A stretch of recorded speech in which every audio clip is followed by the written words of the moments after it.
You're listening to the Becoming Zesty podcast. We are Megan and Dr. Alex, and we're so happy that you're here. We are passionate about accelerated transformation, yours, ours, and the collective. Personal and professional for coaches, practitioners, and leaders of all kinds. Between the two of us, we seem to have done things the painful way. So let our pitfalls become your stepping stones. We are not afraid to share our raw and vulnerable truths in order to help you transform your thinking, your body, your heart, and your soul. Combining over 15 years of functional medicine with brain-based habit change to lead you to create the life of your dreams, supporting yourself through all four bodies, physical, mental, emotional, and energetic, every step of the way. We are transformation accelerators, wholeness cultivators, empowerment experts, speakers, authors, mentors, and change makers for a more loving world. By combining Dr. Alex's MD experiences with Megan's mindset magic, we've helped hundreds of thousands of people transform their lives, and we can help you too. If you're ready to accelerate your transformation and have so much fun doing it, then stick around. We've got you covered. Quick reminder, this information is not meant to diagnose, manage, or treat disease. Always consult with your doctor, not this doctor, before making changes. Now let's get into today's episode. Hello, everybody. Today we are going to be talking about the missing component when it comes to self-esteem and good self-confidence. And these are big topics for people. I think it's safe to say all across the board, most of us want good self-esteem.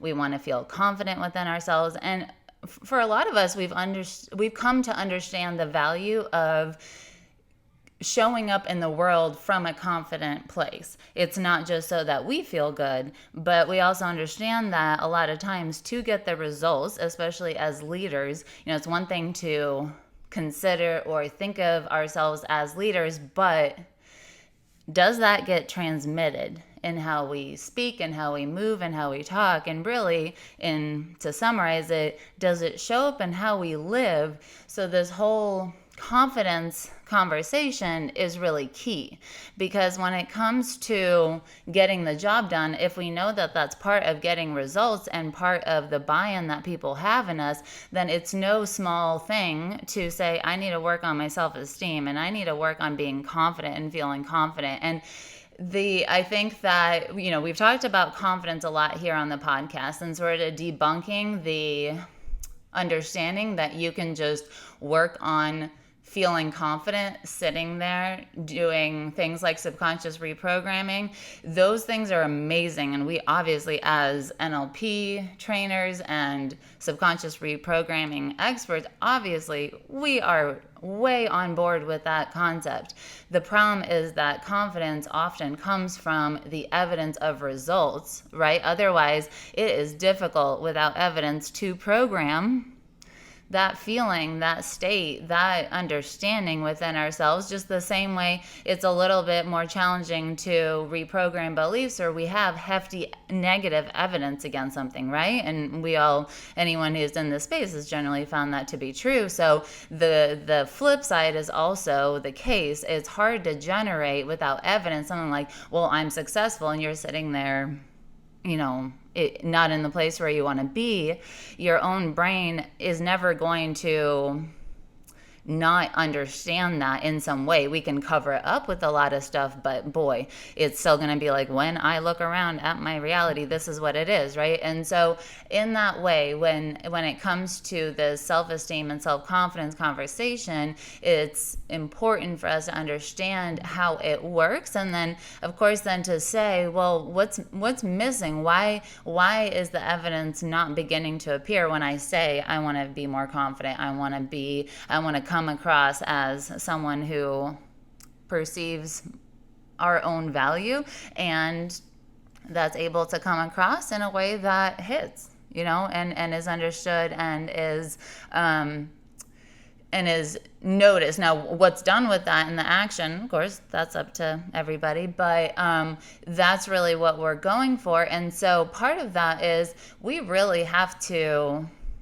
and I'll use the word fight, even though it's not really a conflict type of fight, but it's like a positive, we have to be a warrior in battle towards our own feeling of confidence, and that often looks like overcoming some obstacles, right? That evidence needs to get created, but to start it, that drive of, I understand that this is something that I need to cultivate, and part of it is persevering through that. I need to get to the spot where there are just results for me to look at and point to and understand that that is something I did, and I feel proud of that, even if it's not the full picture, right? A lot of times we're like, well, it's because I can't get to the 100%.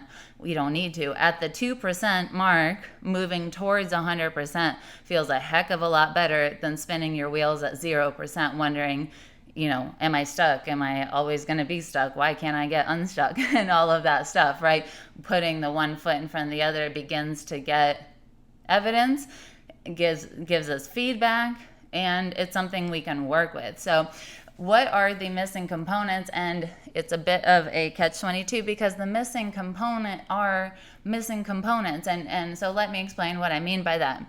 A lot of times people are trying to have their faith and their trust and their confidence in a system that is lacking for themselves. And what do I mean by that? Sometimes it can be very practical, right? As business folks who want to impact the world positively and serve humanity, when we want to feel confident, but we have big competency gaps, as in we are, past our training of, I have knowledge to impart, but can I move people? Can I persuade humans to see how I live and how I think? And can I get someone to, see the compelling future that I'm showing them and move themselves in that direction? All of that is a competency thing, right? So often, like when I graduated medical school and even from residency, it was like, okay, just tell them what you know, and then they'll know you're a good doctor, and that's cool. And while some of that is absolutely true, there's obviously a lot more to that goes into working with humans. And for all of us, no matter what field you're in, it's the emotions, it's the leading people through their emotions, it's communication, it's resolving misunderstandings, it's setting boundaries, it's finding flexibility. All of those things are often massively missing from any training institution process, right? Or if it's covered, there's some minimalistic aspects to it. And so for one, a lot of times there's competency issues. And when we hop on the phone to speak with people who are interested and do join our 7-day certification for NLP, hypnosis, life coaching, those people are often, they are very good at what they do, but they have begun to understand that there are key components missing, that there's nothing wrong with them. It's just a competency of picking up new skills and resources that cover the rest of how people actually live, how they move, how they think, what moves them, right? Lots and lots and lots of amazing health coaches are out there, and they are very frustrated because their people don't implement the amazing stuff they say, and they don't feel that good about themselves, right? So for all of that, that is where we come in. That's really any training that somebody has. What our work does is allows it to be utilized to its full extent, right? To be applied in life in real cohesiveness and to make it all work together. So that, I would say, is statistically speaking, on our side of the street, from what we do, one of the more common ones, like statistically common, that it's less of a personality flaw or inadequacy or something really wrong with the person. They just have never had the chance to be taught. How do you process? If you've never been taught what your emotions mean and how to process them, how on earth do we expect to process and move the emotions and get the aha with our clients, right? Lots and lots and lots of utility in that. So that's a really common one.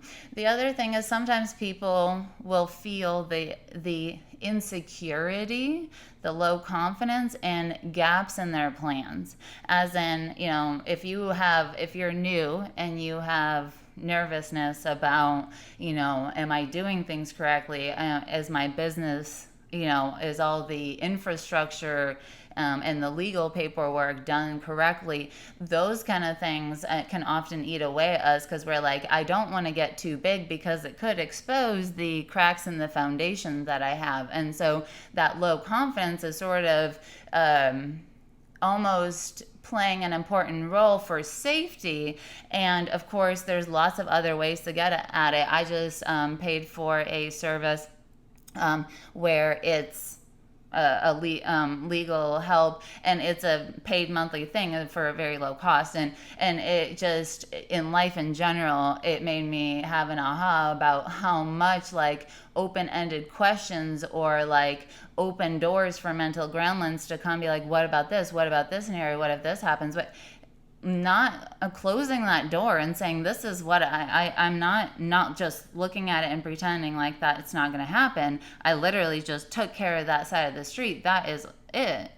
Then from that place, it once again proved to me just how important this is. That's not something I could have out hypnosised or out visualized or out programmed, right? It's like, if my brain knows that those things happen and there are possibilities, well, by golly, I'm going to go do that. And once I did, I felt my emotional compass in alignment with that. It was like, whoo, yeah, okay. We're doing the thing, and that's awesome. Number 3, it could be lack of people.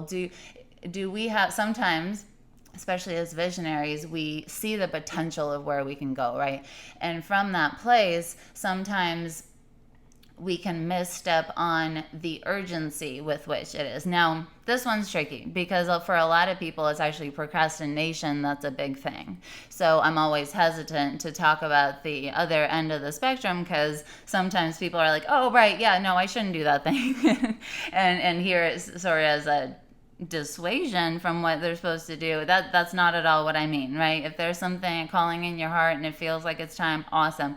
What I mean by that is when we feel like we're forcing something, that we're like, can I do it faster and faster and faster? And around here we love faster, but sometimes we need to let all of the players that are going to be in our world and making the impact with us mature and grow into that. And sometimes that person's us, right? And so we can be careful to not get into victim mode and blaming people and things like that. If there's things that we need to all come together on and there's conversations to be had and relationships to be grown into, that can be a sticking point for the confidence. It's like, if you're not meant to do it alone and you're trying to lift that whole weight, well, your brain, your spirit is going to start talking to you. And what is that going to be? Well, probably some emotions and maybe not fun ones. So all of these things can really begin to cultivate that feeling of lack of self-esteem and lack of self-confidence.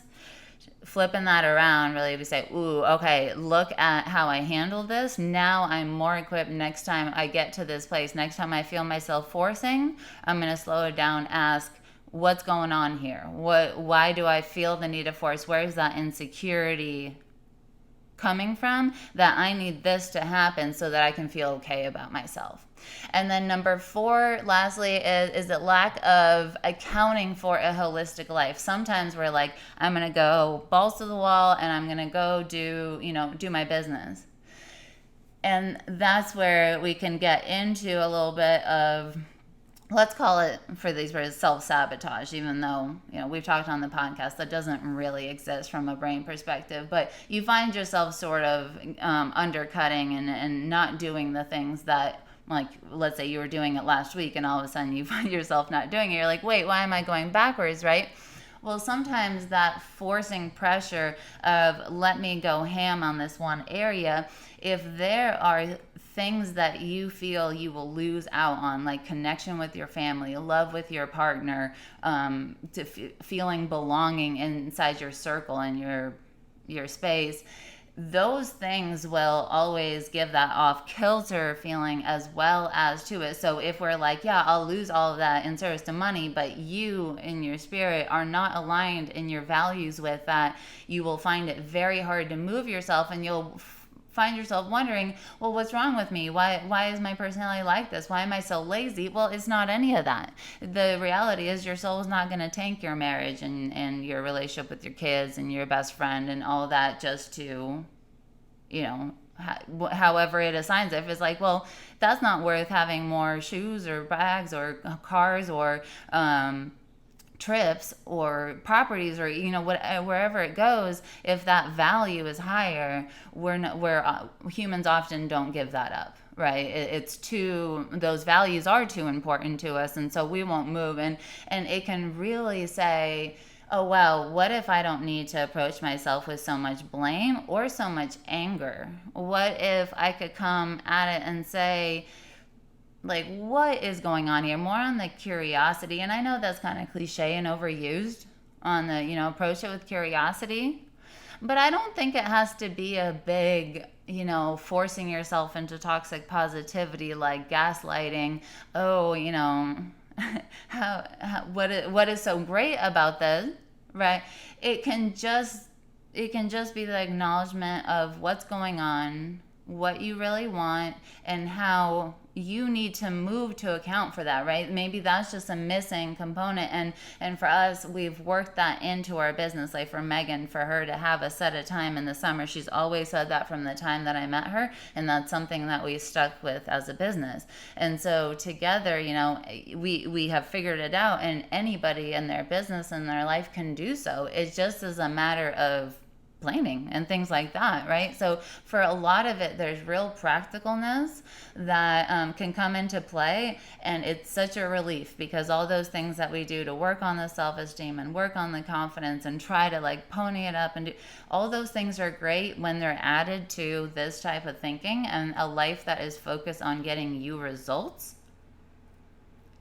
And it has less to do with just blaming, shaming, guilting, all of that stuff. So what's going on here? How can I make this better for myself? How would this feel best? Right? Those kind of conversations, those flavor of questions can go a long, long way. Thank you so much for joining me. We have a replay of a masterclass that we did recently. I'm going to put the link in the show notes, so check that out. You can check that out at any time. And of course, come find us on social media, Becoming Zesty, and you can always shoot us an email, support@becomingzesty.com. I'll catch y'all later. Thanks for coming to hang out with us on the podcast. It is our goal to lead others through accelerated transformation that takes all parts of ourselves into account. And we need your help. We need your help to get the word out. At almost 2 million downloads and quickly heading to 3, we know that as this podcast grows, we're going to be able to reach more and more people and help them learn how all 4 bodies, physical, mental, emotional, and energetic, work so they feel empowered to be, do, and have whatever they want in life. If you find this podcast helpful, please take a moment to text 5 friends you think might benefit and leave us a review. It means so much to share this work that has transformed our lives with others. We appreciate your help so much and can't wait to see you next time.